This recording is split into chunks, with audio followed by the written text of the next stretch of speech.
So this video is on my Takara Star Wars figures. And Takara was the company that had the license to produce and release figures in Japan. There was a company called Popey that had the license for the Empire Strikes Back era. They just used Kenner figures. I'll show you one of those later. And a company called Sakuda released them for the Return of the Jedi era, where they just took carded Kenner cards and put their sticker on. Takara actually made some of their own stuff, and that's what these are examples of. So we're going to start over here with Darth Vader.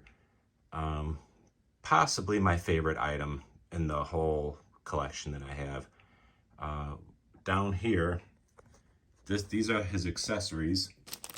They gave him a crossbow and some weird looking arrows. They clearly weren't sure what Darth Vader even used as weapons. Here's the little catalog. I love the Japanese writing. Those 4 figures there are a softer action figures that they came out with that are super cool. I don't have any of those. Maybe one day I'll get one. The back of the card is there again with that awesome Japanese writing. The figure itself is die cast metal. And what I like about him, make sure I don't knock him over, the hands look like gloves, and he's got that almost an anime look to him that they gave him. The chest is totally different.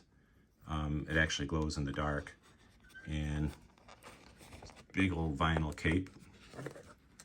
Here's what the back looks like, and you can see right there, GMFGI 1978, so it's licensed, and Takara, Japan.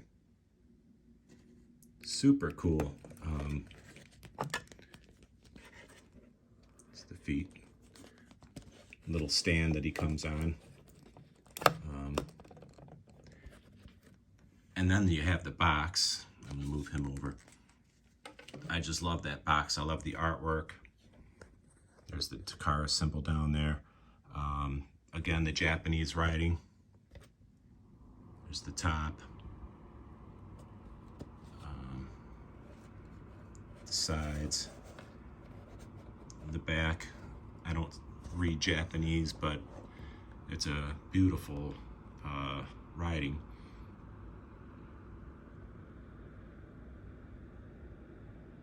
There's some of the other, they did a C-3PO like this too.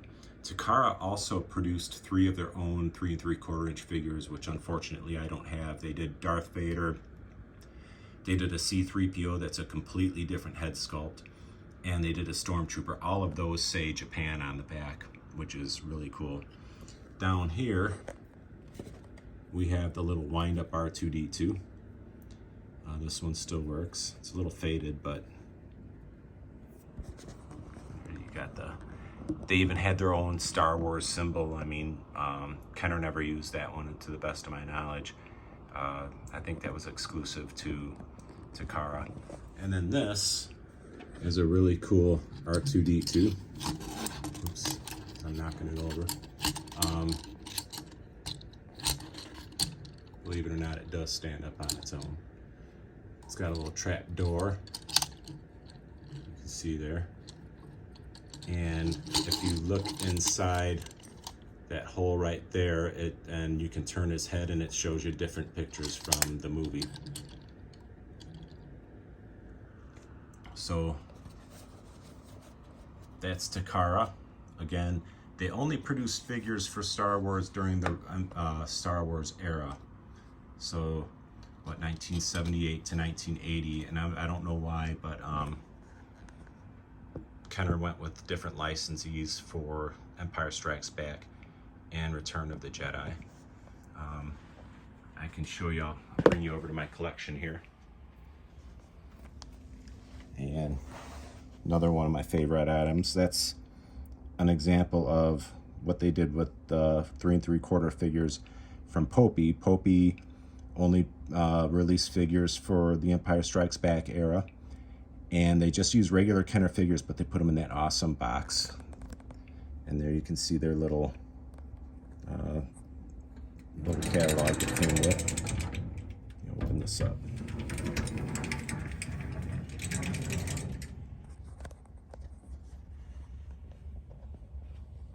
That's the top of the box. Very cool. I got this several years ago. Boy, it's one of those. One day, I'll sell off this collection years later from now, but that'll be a hard one to part with. And then over here, that is a mint-on card Bib Fortuna. It's just a regular Kenner card and figure, unpunched, but you can see Sakuda just put their sticker on the back. Again, with that awesome Japanese writing. So, this video was originally supposed to just be for Takara, but I went rogue and showed you some of the other ones too. So, those are my Takara items. That anime-looking Darth Vader. Definitely, I would say in the top 5 of my favorite items in my whole collection. So, Takara, Japan, Star Wars era, and they made some really cool stuff. So if you ever get a chance to pick up something from Takara, go for it. They make awesome stuff.